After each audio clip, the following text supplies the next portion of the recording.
Hits. A sports card podcast where we tackle the hobby's hottest topics in depth to help you navigate the sports card landscape and enjoy the hobby we all love. Here's your host, John Newman.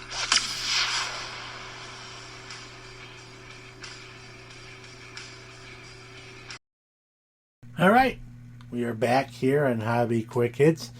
The title of this week's episode is PCing as a dealer.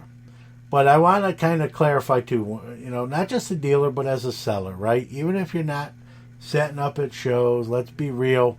Even if you don't have a tax number and you're just selling cards under the table, listen, it happens. It's going on. I'm not naive. Maybe you're doing that. That's your business, right? But I wanted to do an episode about the difficulties of having a PC and being a card seller. Whether you're illegal, tax collecting, tax paying, tax number holder like I am, or just, hey, I'm selling cards and I hope I don't get that $10.99 from eBay guy, right? Just the difficulty of kind of keeping stuff and selling stuff and what those are and how you can do it. So before we start the show, as always, the show is made possible by Mojo Breaks, and I want to let's hear from them, and then we'll get started with the show. Hey folks, wanted to tell you about the best place to get some of your sealed sports card wax products. Great selection and some of the lowest prices on the web. MojoBreakShop.com is that place. Whether it's a box or a whole case, they're your guys, and they ship around the world right to your door. The Mojo Break name is one of the most trusted in the hobby. From sports cards to Pokemon, their selection can't be beat. They offer daily deals and pre-orders. Who won first place at this year's Topps Rip Party? None other than Mojo Break. Their prices are already great, but here's a way to save even more money. Use the code QUICKHITS, that's QUICKHITS, for 10% off anything on MojoBreakShop.com. They also have a full-service card shop in Santa Clara, California. So if you're in the area, stop by. They're open 7 days a week, so check them out at MojoBreakShop.com. All right, so I think back to my store days from like 92 to 97. And I know I've talked about this on my various shows at different points or another, but one of the big mistakes I made during that 6-year store run, as successful as that store was through those 6 years, with the first year being not very good, almost wasn't a second year. But we made it and turned things around. But one of the big mistakes I made, when I say I, is because I had a partner, but we each had our own individual cards, and then we had some, community cards. If we would open a box from a case that we bought, whatever the hits were out of the box were both of ours. So we would price it, put it in the showcase. But we also had our own individual cards that we kind of came in the store with, or we bought our own personal box and opened it up, or I went to some shows where my partner Angelo didn't go, and I bought some deals, right? And some of the times I'd say, hey, Angelo, I bought this deal, I spent this much. You want to go half-seas, or you don't have to. I'll just put them out under my labels and sell them. And we had color-coded labels, so I'm trying to remember. If it was a white price label, it was both of our cards, right? That money was split. I believe the orange labels were just mine, and I think we had blue labels, and those were just Angelo's cards. And that's sort of how we ran the shop. All the wax packs and sealed boxes were both of ours, and that sort of thing. But one of the mistakes, just kind of to lay the baseline there, one of the mistakes I made during that 6-year run was, I got I PC'd. So I don't even want to say I PC'd things, but I got attached to cards, right? Maybe I pulled a card out of a personal box, and I'm like, I don't want to sell this card. I'm going to keep it. And sometimes I even brought it home. I didn't have it in the store. Other times I'd have it in the store, but not out. I'd have it in like a shoebox that was mine.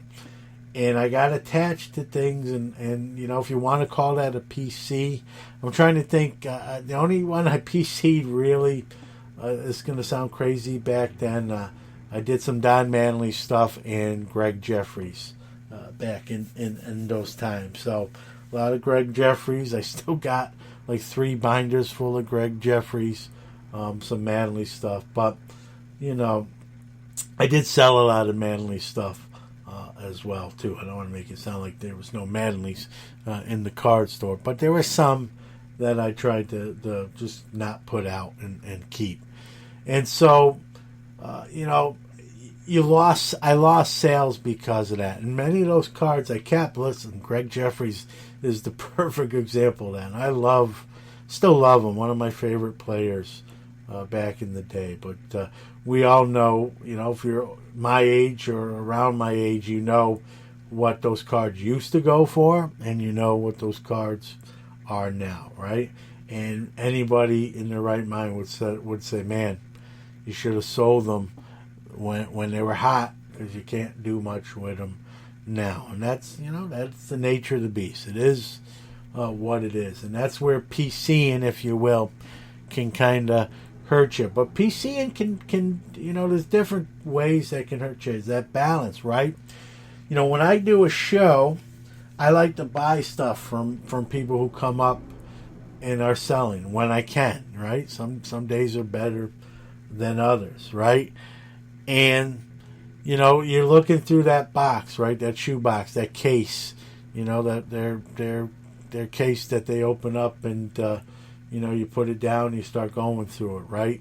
And you're looking at cards. You're like, man, I'd like to get this. And there's different levels to what you like to get, right? Some cards you look at and you're like, I want to get this, and I can, put it out for resale depending on what I can get it for, right? I can make a profit off of it. Then you look at, you're looking at other cards where you're like, I want to buy this card. I want to try to get this card, but I'm actually going to sit on it a little bit. I'm going to try to buy it and not put it out right away. I just did a show a month ago, and I bought from one person. I bought 2 cards. Right, I bought a Griffey autograph card. Both were 2004, and a Willie Mays Finest Moments, on card auto. 2 great cards, right? That Mays being really, really nice. And I bought the 2 cards. I made the deal. It was a decent deal for everyone involved. And those 2 cards have, I bought them from the same person, but I'm going in 2 different directions with them. Here's what I mean by that. Now, I haven't done a show since that show. I got one, I'll have one coming up. But that Willie Mays, I'm going to be 100% transparent. I'm a very honest person. That Mays is not going to be at the shows with me. Right now, it's on my personal acrylic case that spins around on my desk. It's a great card. I sort of have a little attachment to it, and let's keep it real, right? I try to be very transparent. Willie Mays is arguably the greatest living ball player we have. And he's very old, right? Unfortunately, death is part of life, and he may not be with us for very long. And I hope he has a lot of years left. But truth be told, probably not. What will happen with Willie Mays autograph stuff when that day comes? And again, I'm not wishing it on anybody, especially Willie Mays, right? But when that day comes, Willie Mays autograph stuff's that's already expensive. It's going to get more expensive. So that's a card right now I've just got on my desk. I'm in no rush to sell it, right? The Griffey going to be in the next show in my showcase priced, right? And so that's the difference. And that's where that, how PCing, I'm sort of PCing the Mays, at least for now, if you will, right? Earlier this year, or actually probably the last couple of years, but officially I sort of announced, hey, I'm going to do a new PC project that, I don't PC a lot of stuff other than really Jackie Robinson, some Steelers stuff. As big a Mets fan as I am, I don't really PC much of them. And I PC some New York Rangers hockey stuff, right? But compared to some others, my PC list is very small compared to probably most, if you will. And so I said, man, I want to do a little bit more stuff where I acquire stuff without turning it around and necessarily reselling it. And so I started a Hall of Fame PC project. So I'm getting graded cards of Hall of Fame rookies. Hall of Fame, I should say, rookie graded Hall of Fame cards, right? And some I already had, so that I got a little head start when I decided to do that, right? But I've also acquired, a good amount since I said I was going to do that, right? And I don't want to say the bad part is, but right, for whatever dollar I spend, if I spend, I'm just using an arbitrary number here. If I buy $2,000 worth of graded Hall of Fame rookie cards for that PC collection, right? That's $2,000 that I can't put towards cards I would sell at the show, right? When that person comes up to me at my table with his case and says, "Hey, are you buying?" If I look through his case, right, and I pick out $2,000 worth of cards that I'm going to buy, it's going to cost, and 1,000 of them is that Hall of Fame rookie project where I'm not going to really resell them, and then 1,000 are, right there's $1,000 that, at least right now in current times, current form, I'm just spending that money with no chance of return in the moment. Now, sure, can I sell them anytime I change my mind? Yes, there can be liquefied or liquidity there. But with the PC project, right, when we talk about PC cards, right, we generally describe them as cards we have no intent of ever really selling. So when you put money into your PC, it's really sort of a one-way street, right? You go down it and then it ends, right? Where when you buy cards with the intent maybe to sell them in the near future, right? That's a two-way street. You can go both ways with the transaction. And so sometimes PCing as a dealer, in my case, or as a seller in a lot of people's cases, can be, I don't want to say detrimental, because it should be fun, but it can make you, you have a decision to make, right? Do I want to spend this much money on cards that, whether you display them on the wall, in a binder, or you just put them away in the box or in a vault, right? Or in your safety deposit box, right? That money's sort of going one way and not the other. Again, you can sell them at any time. You can list them at any time and probably make a profit, especially if you bought them right. But when you PC something, you're not really thinking about selling. So when you buy something for your PC, it really makes you think twice, or really, before you pull the trigger. Let me explain it like this. It's easier for me to pull the trigger on cards that I know I'm going to price and put out in my showcases at a show, or buy them and list them on a selling platform, right? MySlabs, eBay, ComC, whatever. Name your selling platform of choice. I use multiple, right? It's a lot easier for me to buy that card because I know if I get it at a great price or a decent price where I'm not really going to lose on it, I'm going to buy it, right? There's not a lot of thought there, right? It's a pretty safe bet, I'm going to get this card for $200 and I have no problem knowing I can get at least $300, if not more, rather quickly if I had to, right? So it's an easy spend, right? For example, the last show I did, the gentleman next to me sold all wax. He had some Prism, Zion, Ja Morant's rookie year Prism blasters, right? He had $200 on them. He had two of them. And I knew they were going, and he knew he was very, he knew they were, he just was selling them at the show for that.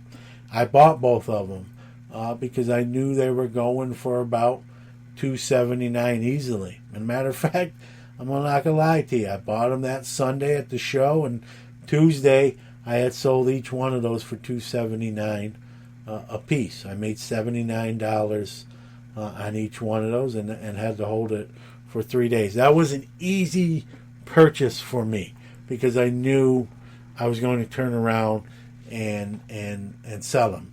It was probably a good sale for him because he probably had $20, $30 in each of those, and he made quite a profit. So everybody went away happy. The person that bought them from me, they probably, depending on what they're going to do with them, they're probably happy as well. That's sort of an easy transaction, right?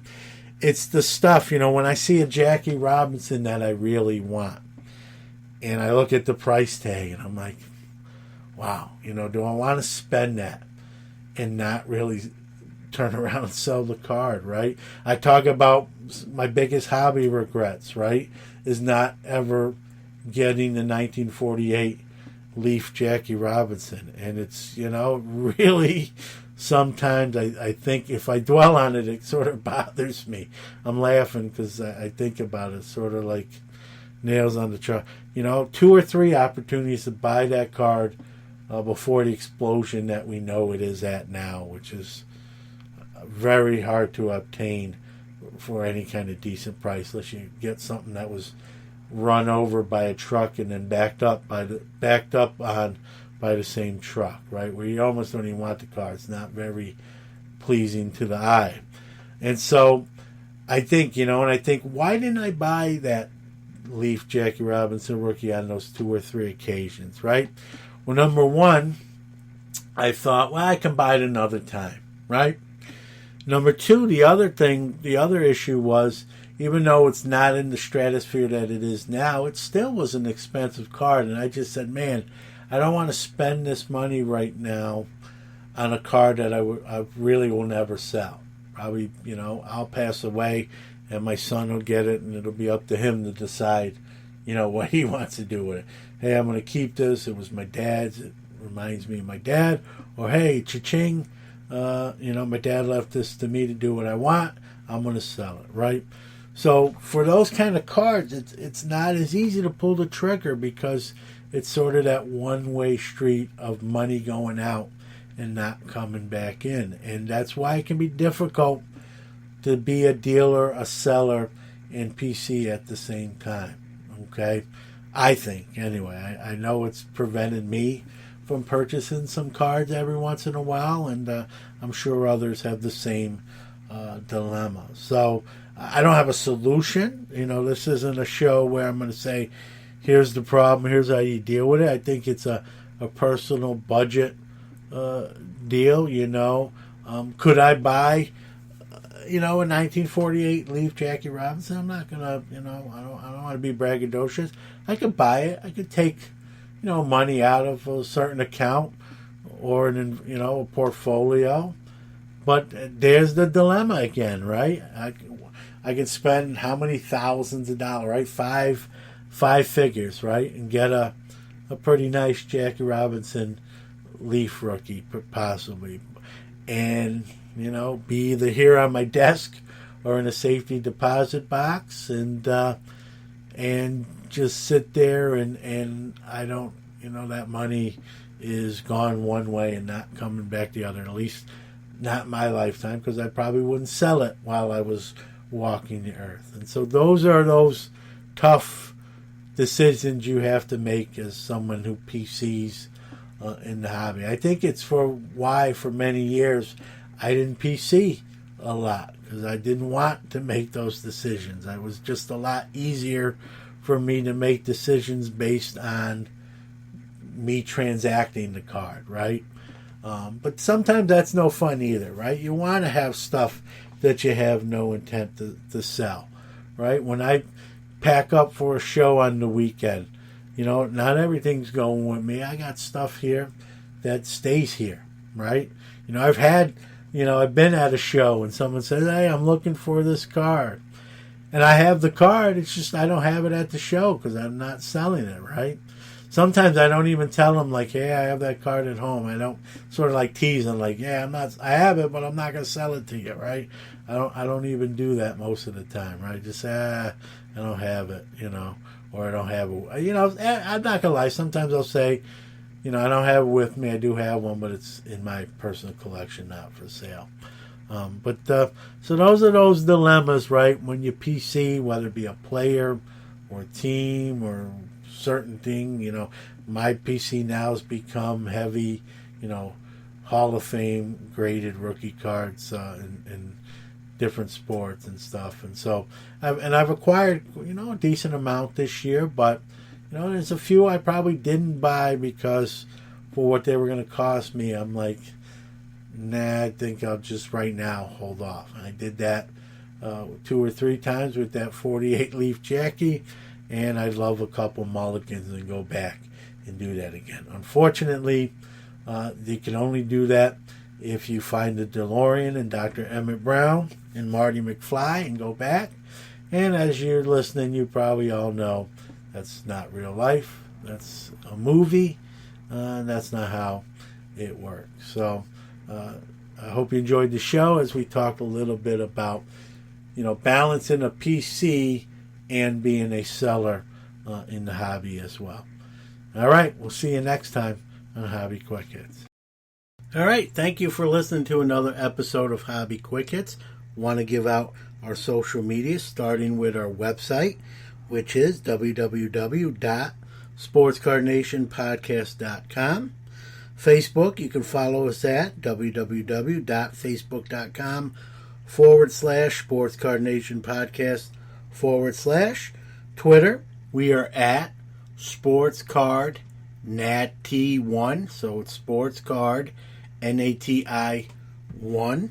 Instagram, at SportsCardNationPodcast, or you can email the show, hobbyquickhits@gmail.com. Again, thanks for listening. We'll see you next week. I do wish we could chat longer, but I'm having an old friend for dinner. Bye.